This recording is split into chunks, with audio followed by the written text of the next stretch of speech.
Stock অবজারভারের পক্ষ থেকে সবাইকে শুভেচ্ছা জানাই। বন্ধুরা, আজ আমরা আলোচনা করব অলিম্পিক এবং আরডি ফুড এই দুটো স্টক নিয়ে। দুটো স্টকই আজ দিন শেষে ঘুরে দাঁড়িয়েছে এবং ভালো প্রাইস অ্যাকশন আমরা লক্ষ্য করেছি। আর দুটো স্টকই বর্তমানে ভালো ভলিউমে লেনদেন হচ্ছে। এখন আমরা আপনাদেরকে তুলে ধরবো এই দুটো স্টকের বর্তমান পজিশন এবং বর্তমান যে প্রাইস পয়েন্টে অবস্থান করছে এই পয়েন্টে এন্ট্রি নেওয়া যায় কিনা এবং কোন কোন পয়েন্টে আমরা প্রফিট টেকিং জোন হিসেবে আমরা আমাদের টার্গেট সেট করব, এই বিষয়গুলো আজকে আলোচনার মাধ্যমে আমরা আপনাদেরকে তুলে ধরবো। বন্ধুরা, আলোচনাটি শেষ পর্যন্ত শুনতে থাকুন। আলোচনাটির শুরুতে আমি রিকোয়েস্ট করব ডিসক্লেমার অংশটি আপনারা ভালো করে পড়ে নেবেন। পুঁজিবাজার ঝুঁকিপূর্ণ।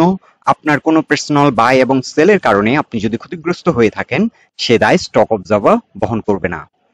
শুরুতে এই দুটো কোম্পানির অবস্থান আজকের দিনের মার্কেটে আমরা যদি দেখি, অলিম্পিক আজ ইন্ডেক্স মুভারের দিক থেকে নাম্বার 1 পজিশনে ছিল, আর টার্ন ওভারের দিক থেকে আরডি ফুডের অবস্থান আমরা দেখছি 5 নাম্বার পজিশনে আছে। আরডি ফুড আজ দিন শেষে বৃদ্ধি পেয়েছে 4.85%-এর মতো, আর অলিম্পিক বৃদ্ধি পেয়েছে 3.25%-এর মতো।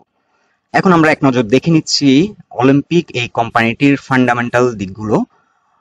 আমরা এখানে গুরুত্ব সহকারে দেখছি আর্নিং থার্ড কোয়ার্টার পর্যন্ত আর্নিং হয়েছে 60 টাকা 30 পয়সা, যেটা আমরা ভালো হিসেবে ট্রিট করতে পারি। বর্তমান পি রেশিও আমরা দেখতে পাচ্ছি 15.9, এটিও আমরা ভালো হিসেবে কাউন্ট করছি। আর আর গত কয়েক বছর ধরে তাদের যে আর্নিং ধারাবাহিকতা, এখানে আমরা দেখতে পাচ্ছি যে 2022 সালে কিছুটা তাদের আর্নিং কমে গেছিল। একটা কনসিস্টেন্সি কিন্তু 2022 সালে নষ্ট হয়েছে। আর্নিং এর যে ধারাবাহিকতা ছিল সেটা আমরা এখানে ব্যাহত হয়েছিল, কিন্তু 2023 সালে সেটা রিকভার করছে। সো এটা একটা ভালো দিক। সো থার্ড কোয়ার্টার পর্যন্ত এখনো তাদের আর্নিং 7.3, আর ডিভিডেন্ড ইল্ড আমরা দেখতে পাচ্ছি 3.63, যেটা আমরা আমাদের যে অন এন এভারেজ যে দেশীয় কোম্পানিগুলো যে ডিভিডেন্ড ইল্ড করে সেটা অনুযায়ী ঠিক আছে, কিন্তু মাল্টিন্যাশনাল কোম্পানিগুলোর সাথে তাদের যদি আমরা একটা কম্পেয়ার করি, তাদের যে আর্নিং সেই অনুপাতে কিন্তু তাদের ডিভিডেন্ড ইল্ড কিন্তু অনেক কম।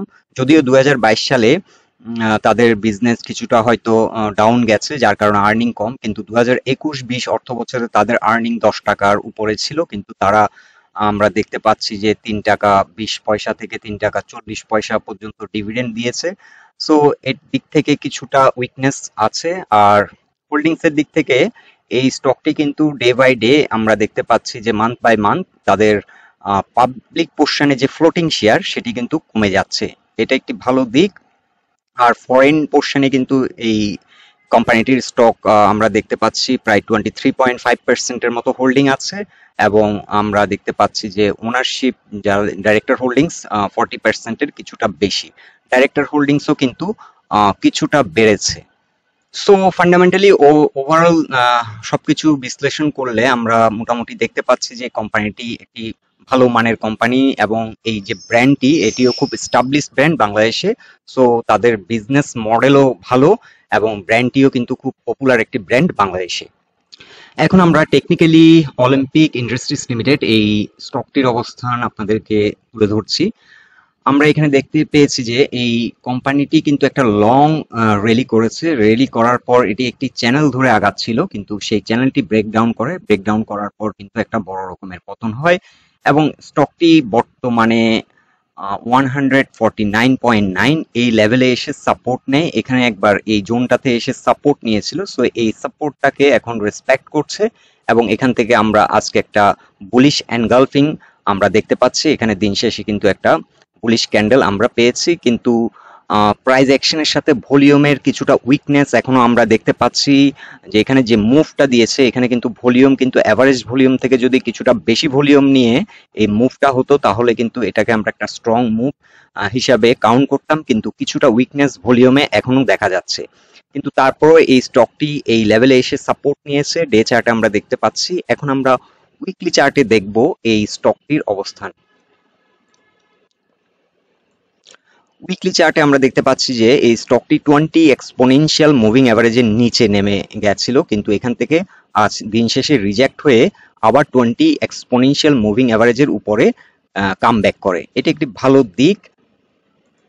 সো এখন আমরা বলতে পারি যে এই স্টকটির ক্ষেত্রে 153 এখন একটি সাপোর্ট পয়েন্ট, যেহেতু এটি তার সাপোর্ট পয়েন্টে কামব্যাক করতে সক্ষম হয়েছে এই স্টকটি, সেহেতু আমরা এখন বর্তমানে এই স্টকটির সাপোর্ট 153.7 হিসেবে আমরা কাউন্ট করছি, এবং পরবর্তী সাপোর্ট আমরা এটি যে পয়েন্ট থেকে সাপোর্ট নিয়েছে 150, এই জোনটাকে আমরা ধরছি, এবং তার পরবর্তী সাপোর্ট আমরা দেখতে পাচ্ছি উইকলি চার্টে এটি একটি স্ট্রং সাপোর্ট 146.3। আরেকটি ব্যাপার ইন্টারেস্টিং যে ডে চার্টে আমরা দেখতে পাচ্ছি এই স্টকটি কিন্তু ডাউন ট্রেন্ডে এখন বর্তমানে অবস্থান করছে। স্টকটি আমরা একটি লিডিং ইন্ডিকেটর ইউজ করেছি পিভট, এই পিভট পয়েন্টের নিচে অবস্থান করছে এবং 20 এবং 50 এক্সপোনেনশিয়াল মুভিং অ্যাভারেজের নিচে অবস্থান করছে। সো শর্ট টার্মে এই স্টকটি কিন্তু একটা ডাউন ট্রেন্ড, আমরা বলতে পারি ডাউন ট্রেন্ডে আছে। কিন্তু আমরা যদি উইকলি চার্টে দেখি, উইকলি চার্টে আমরা দেখতে পাচ্ছি যে স্টকটি 20 এক্সপোনেনশিয়াল মুভিং অ্যাভারেজকে কিন্তু রেসপেক্ট করছে এবং পিভট পয়েন্ট এবং 50 এক্সপোনেনশিয়াল মুভিং অ্যাভারেজের উপর অবস্থান করছে। সো উইকলি চার্টে স্টকটি কিন্তু আপ ট্রেন্ডে আছে। এখন স্টকটির জন্য একটা মেজর চ্যালেঞ্জ হচ্ছে 200 এক্সপোনেনশিয়াল মুভিং অ্যাভারেজের নিচে স্টকটি নেমে যায়। বিশেষ করে মার্কেট অনেকটা মার্কেটের পতন হয়েছিল ওই সময়, কিন্তু অনেকগুলো স্টক ক্রাশ করে। সো এই স্টকটিও কিন্তু ক্রাশ করে এবং 200 এক্সপোনেনশিয়াল মুভিং অ্যাভারেজের নিচে নেমে যায়। এই যে রেড লাইনটি, এটি কিন্তু 200 এক্সপোনেনশিয়াল মুভিং অ্যাভারেজের মুভিং অ্যাভারেজকে কিন্তু ইয়ে করছে, 200 এক্সপোনেনশিয়াল মুভিং অ্যাভারেজকে নির্দেশনা দিচ্ছে। সো এই 200 এক্সপোনেনশিয়াল মুভিং অ্যাভারেজে এসে উইকলি চার্টে আমরা দেখতে পাচ্ছি যে এই স্টকটি এখানে কিছুটা আমরা বাধাপ্রাপ্ত হয়েছে। এটি কিন্তু ঘুরে দাঁড়ানোর চেষ্টা করেছিল, কিন্তু এখানে R2 একটি রেজিস্ট্যান্স উইকলি চার্ট আমরা লক্ষ্য করছি 172, এইখান থেকে আবার কিন্তু রিট্রেস করে, এখান থেকে রিজেক্ট হয় এবং এটি কিন্তু 200 এক্সপোনেনশিয়াল মুভিং অ্যাভারেজের নিচে আবার নেমে যায়। সো স্টকটির ক্ষেত্রে এখন প্রথমত যে বাধাটি সেটি হচ্ছে 164 এই জোনটাকে অতিক্রম করা। তার আগে এখানে আরো একটি রেজিস্ট্যান্স এই স্টকটি ফেস করবে, যেটি 158.3 এই জোনে। এখন এই স্টকটি বর্তমানে এন্ট্রি নেওয়া যায় কিনা, এখন আমরা আপনাদেরকে তুলে ধরছি এই যে টোটাল যে এই র্যালিটি করেছিল, এখান থেকে কতটা রিট্রেস করেছে এই স্টকটি। এই স্টকটি কিন্তু 38%-এরও কিছুটা বেশি রিট্রেস করে, কিন্তু আবার উইকএন্ডে এসে আমরা দেখতে পাচ্ছি যে 38%-এর মধ্যে আবার ইন করে যায়। সো 38% আমরা অলরেডি আপনাদেরকে যেটা মেনশন করেছি, এখানে 20 এক্সপোনেনশিয়াল মুভিং অ্যাভারেজের সাপোর্ট 153 এবং এখানে 38%-এর ফিবোনাচি পয়েন্টও একটি সাপোর্ট আছে। সো এই জোনটা এখন একটা স্ট্রং সাপোর্ট, এখানে একটা এন্ট্রি আমরা এখন নিতে পারি। তবে আমরা চাইলে স্টপ লস সেট করতে পারি 152, এই জোনটাকে আমরা স্টপ লস সেট করতে পারি যারা ট্রেডিং করতে চান। আর যারা ইনভেস্টমেন্ট হিসেবে চিন্তা করছেন, এই স্টকটি কিন্তু একদিকে একটা ট্রেডিং স্টকের মতো বিহেভ করছে, কিন্তু ফান্ডামেন্টালি এটি একটি স্ট্রং একটি স্টক। এটি কিন্তু অন্য দিক থেকে চিন্তা করলে এটি একটি ইনভেস্টিং স্টকও। সো যারা ইনভেস্টমেন্ট করছেন তারা কিন্তু চাইলে এটিকে মান্থ বাই মান্থ আপনারা এন্ট্রি নিতে পারেন। এখন বর্তমানে এখানে একটি এন্ট্রি পয়েন্ট হতে পারে এবং এটি যদি আবার রিট্রেস করে 150, এখানেও কিছুটা অ্যাভারেজ ডাউন করার জন্য আমরা কিছুটা এন্ট্রি নিতে পারি।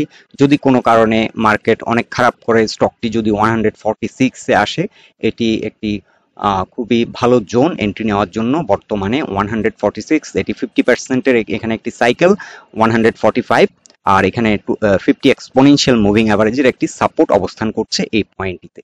সো আপনারা চাইলে ডলার কস্ট অ্যাভারেজিং এর মাধ্যমেও এই স্টকটি এন্ট্রি নিতে পারেন, বিশেষ করে যারা ইনভেস্টর। আর যারা ট্রেডার, এখানে একটি এন্ট্রি নেওয়া যেতে পারে। আমরা আমাদের প্রফিট টেকিং জোন হিসেবে ফার্স্ট টার্গেট সেট করব 163 এবং সেকেন্ড টার্গেট হবে আমাদের 179, যেটি রিসেন্ট হাই, এটিকে চেস করবে আবার। তার আগে এখানে একটি চ্যালেঞ্জ এই স্টকটি ফেস করবে 172, এই রেসিস্ট্যান্সটি কিন্তু একটা স্ট্রং রেসিস্ট্যান্স।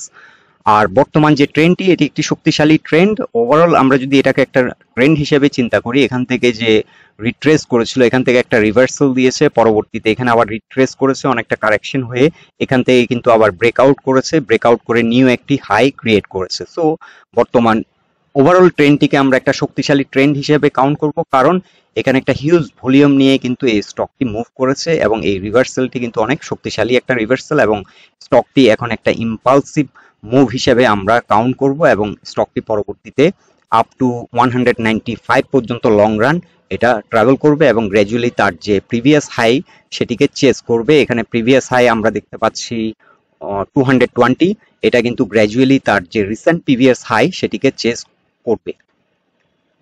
সো যারা লং টার্ম ইনভেস্টর তাদের জন্য ফার্স্ট টার্গেট হতে পারে 215 থেকে 220, এই জোনটাতে আপনারা আপনাদের ফার্স্ট টার্গেট সেট করতে পারবেন। আর যারা ট্রেডার তাদের জন্য আমরা অলরেডি মেনশন করেছি এই 172 এবং 179, এই জোনটা আপনাদের জন্য একটা প্রফিট টেকিং জোন হতে পারে। আপনারা চাইলে ফার্স্ট টার্গেট 163 সেকেন্ড সেট করতে পারেন এবং সেকেন্ড টার্গেট সেট করতে পারেন 172 থেকে 179। এখন আমরা এক নজর দেখে নিচ্ছি মান্থলি চার্টে এই স্টকটির অবস্থান। মান্থলি চার্টও আমরা দেখতে পাচ্ছি এটি আপ ট্রেন্ডে আছে, এটি 20 এক্সপোনেনশিয়াল মুভিং অ্যাভারেজে উপরে অবস্থান করছে এবং পিভট পয়েন্টের উপরে অবস্থান করছে। তবে স্টকটি দীর্ঘদিন ধরে কিন্তু বেয়ারিশ ট্রেন্ডে থাকার কারণে এটি কিন্তু 50 এক্সপোনেনশিয়াল মুভিং অ্যাভারেজের নিচে নেমে যায় মান্থলি চার্টে। সো এখন এখানে যে মান্থলি চার্টে আমরা যে রেজিস্ট্যান্সটি দেখছি এটি কিন্তু 166, যেটি 50 মুভিং অ্যাভারেজের 50 এক্সপোনেনশিয়াল মুভিং অ্যাভারেজের রেসিস্ট্যান্স। সো এই রেসিস্ট্যান্সটি ব্রেকআউট করলে এই স্টকটি কিন্তু আরো এগ্রেসিভলি কিন্তু আমরা দেখব প্রাইস অ্যাকশন করছে, এবং আমরা আপনাদেরকে লং টার্ম যে প্রজেকশনটি দিয়েছি এখন এই স্টকটি তার প্রিভিয়াস হাই যেটি বডি পয়েন্টে আমরা দেখতে পাচ্ছি 197 এবং উইক লেভেলে আমরা দেখতে পাচ্ছি তার রেসিস্ট্যান্স 220, এই জোনটিকে চেস করবে এবং ব্রেকআউট করে নিউ একটি হাই ক্রিয়েট করার জন্য চেষ্টা করবে। এখন আমরা দেখে নেব আরডি ফুডের অবস্থান। আমরা ডে চার্ট নিয়েছি, তার আগে আপনাদেরকে আমরা একটি বিষয় ইনফর্ম করব। আমরা কিন্তু গত দুদিন আগে আরডি ফুড নিয়ে একটি অ্যানালাইসিস দিয়েছিলাম, সাথে ইন্ট্রাকো, জেএমআই হসপিটাল, বিপিএমএল, আইটিসি এবং এআইএল, এই স্টকগুলো আমরা কভার করেছিলাম দুদিন আগে। এবং গতকালকে কিন্তু আমরা লাইফ ইন্স্যুরেন্স নিয়ে একটি আলোচনা রেখেছিলাম, এবং তারও দুদিন আগে আমরা কিন্তু লাইফ ইন্স্যুরেন্স সেক্টরের মেঘনা লাইফ, প্রগতি লাইফ এবং রূপালী লাইফ নিয়ে আলোচনা করেছিলাম। সো যারা যারা আমাদের এই চ্যানেলটি এখনো সাবস্ক্রাইব করেননি আপনারা এখনই সাবস্ক্রাইব করে ফেলুন। সো গত দুদিন আগে আরডি ফুডের যে অ্যানালাইসিস আমরা দিয়েছিলাম সেখানে আমরা বলেছিলাম যে আরডি ফুড এখানে একটি চ্যালেঞ্জ ফেস করছে, যে এই এখানকার যে রিসেন্ট একটি প্রিভিয়াস হাই সেটিকে ব্রেকআউট করার একটা অ্যাটেম্প্ট নিচ্ছে, এবং আমরা আজকে দেখতে পেয়েছি যে দিন শেষে কিন্তু এটি সাকসেসফুল হয়েছে। এখানে কিন্তু বারবার এটি রিট্রেস করছিল, এখান থেকে রিজেকশন হচ্ছিল, আজকে কিন্তু সাকসেসফুলি ব্রেকআউট দিয়েছে এবং ভালো একটা ভলিউম নিয়ে আমরা দেখতে পাচ্ছি যে একটা লং বুলিশ ক্যান্ডেল এখানে ক্রিয়েট হয়েছে। সো আরডি ফুডের এই মুভটি কিন্তু শক্তিশালী, ভালো ভলিউম নিয়ে কিন্তু একটা স্ট্রং মুভমেন্ট আমরা দেখতে পাচ্ছি। আর এই স্টকটি এখন এখানে একটা রেসিস্টেন্স ফেস করছে, এখানে প্রিভিয়াসলি প্রাইস পয়েন্টে একটা রেসিস্টেন্স আমরা লক্ষ্য করছি। রেসিস্টেন্সটি অবস্থান করছে 54 লেভেলে, প্রাইস পয়েন্ট 54 লেভেলেই এটি রেসিস্টেন্স ফেস করছে। আর এখানে আমরা দেখতে পাচ্ছি লিডিং ইন্ডিকেটর, আমরা আরেকটি লিডিং ইন্ডিকেটর ইউজ করেছি ট্রেন্ড বেসড ফিবোনাসি। এই ট্রেন্ড বেসড ফিবোনাসিতেও আমরা রেসিস্টেন্স দেখতে পাচ্ছি 54.4, এই লেভেলে একটি রেসিস্টেন্স এখন এই স্টকটি ফেস করছে। সো এই স্টকটির এখন ফার্স্ট প্রফিট টেকিং জোন হতে পারে 58 লেভেলে, এবং এই লেভেল পর্যন্ত এই স্টকটি কিন্তু ভালো রকমের একটা সেল প্রেসার ফেস করবে, কারণ প্রিভিয়াসলি এখানে কিন্তু এখান থেকে বারবার রিজেকশন হয়েছিল, এখান থেকে দুবার রিজেকশন হয়েছিল এই পয়েন্ট থেকে। সো 1 2 3 তিনবার কিন্তু 58 থেকে 62 এই জোনটা থেকে কিন্তু রিট্রেস করেছিল। সো 60 এই জোনটা কিন্তু একটা মোস্ট চ্যালেঞ্জিং একটা জোন আরডি ফুডের জন্য, এবং এখানে কিন্তু একটা বড় রকমের সেল প্রেসার আসবে এবং স্টকটি এই জোন থেকে কিন্তু রিট্রেস করতে পারে। সো আমরা আপাতত আরডি ফুডের জন্য 60 আমাদের প্রফিট টেকিং টার্গেট হিসেবে সেট করতে পারি। ফার্স্ট টার্গেট 60 থেকে 62। আর এই স্টকটির ক্ষেত্রে এখন সাপোর্ট আমরা একটি লিডিং ইন্ডিকেটর ইউজ করছি, বর্তমানে সাপোর্ট অবস্থান করছে 52.8, এই লেভেলে স্ট্রং সাপোর্ট, এবং পরবর্তী সাপোর্ট হবে 52 এবং তার পরবর্তী সাপোর্ট হবে 51। এখন আমরা দেখে নিচ্ছি এক নজরে আরডি ফুডের ফান্ডামেন্টাল দিক।